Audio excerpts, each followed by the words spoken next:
Hey guys, it's Victoria, and one of the most fun parts about traveling is getting to try local food. So that includes all the local fruit. We're here in Bali, and I just wanted to show you guys the tropical fruit that we have available to us right now. Keep in mind it is the winter, but there still is lots of stuff that you're not going to find at home. So we're going to start with the most common and end with the most exotic, so stay tuned if you want to see the weirdest and wildest ones. Here we have an orange. A lot of the oranges in Asia are green, but it is orange. So as you can see, this is an orange. It's very fragrant. This one almost smells like a lemon or a grapefruit, so it's a different variety, but in orange. Next up is a star fruit. For those who haven't had a star fruit before, you can find them all over Bali. They're often falling onto the floor when you're walking. They're all over the trees. The whole thing is edible, including the skin, so I'll show you the best way to prepare it.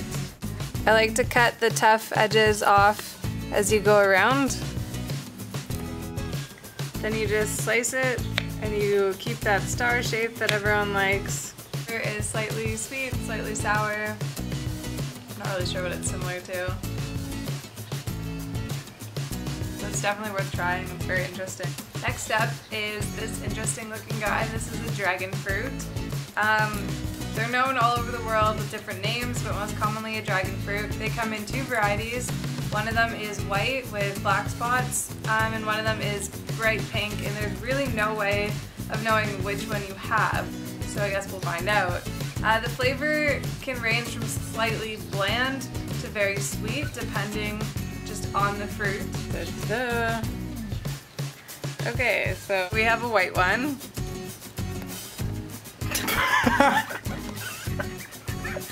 It is absolutely stunning in fruit salads and in other things where you're displaying fruit. You can peel the skin right off, and then you can cut it into cubes however you'd like. So it's a little like watermelon where it's more texture than flavor sometimes. So this one's actually pretty sweet. I find like the outer portion of it is always a lot sweeter, so yeah, definitely give dragon fruit a try. So this is fresh aloe vera. If you ever have a really bad sunburn and have used aloe, this is where it comes from.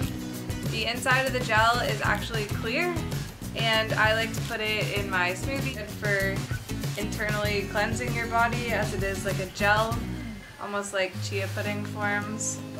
You just remove the gel from the inside, cut around the edges, then you're left with a slimy piece of aloe. This little guy is a snake fruit. It is called that because of the detailed scales. So the skin peels off in layers, almost like it's made out of snake skin. It is one of the most bizarre fruits I have ever seen. You have to kind of feel around the fruit and take off another clear layer, and then it's good to go.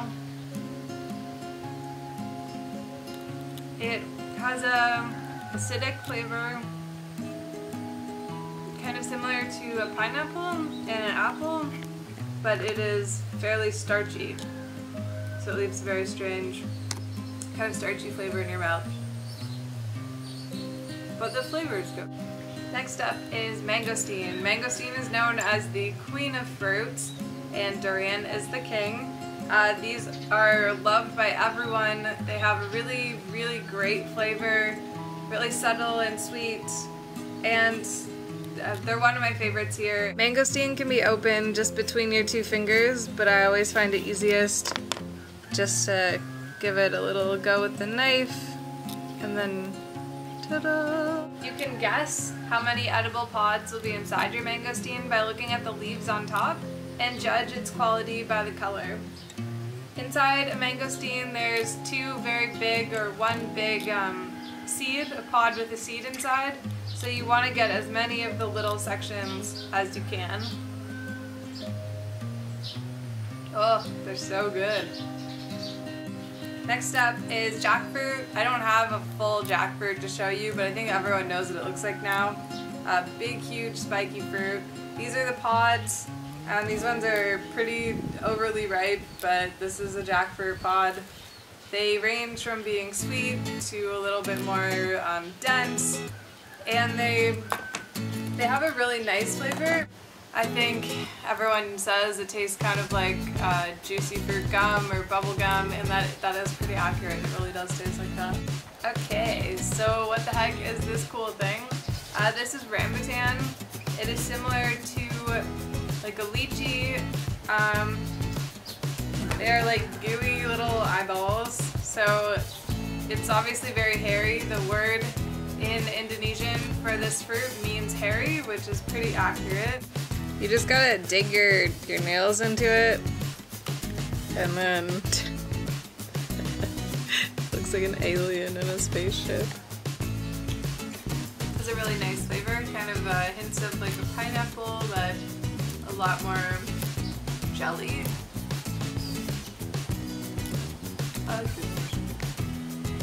Next up is our second most exotic fruit, and this is a soursop. Yeah, so it kind of looks slightly intimidating. It's pretty spiky, and they can range from little baby ones like this to huge, scary, spiky fruits. They are in the same family as a cherimoya or a custard apple, but they have a different taste. I'm assuming they're going to be sour. So. It is very white. There's some MCs which are toxic, but unfortunately ours isn't really ripe yet, so that was my bad. So my last fruit, which I think is the most exotic, most strange, happens to look like any regular fruit. Any guesses what this is? So, this is a wani fruit. It has a very strange smell that has been developing on the counter. It is known as a white mango. I think it might be in the same family as a cashew. Fun fact. Apparently it tastes strange, so let's give it a try.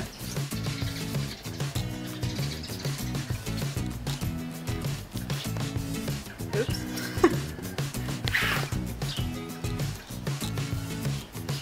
So this is the fruit. I cut some of the nut.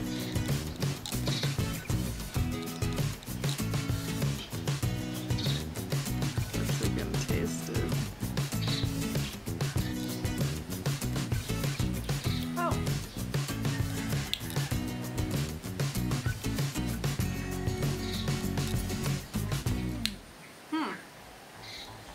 It tastes really familiar. I have no idea what though. It tastes a little bit like a mango, and maybe if you mix mango with pineapple and like durian.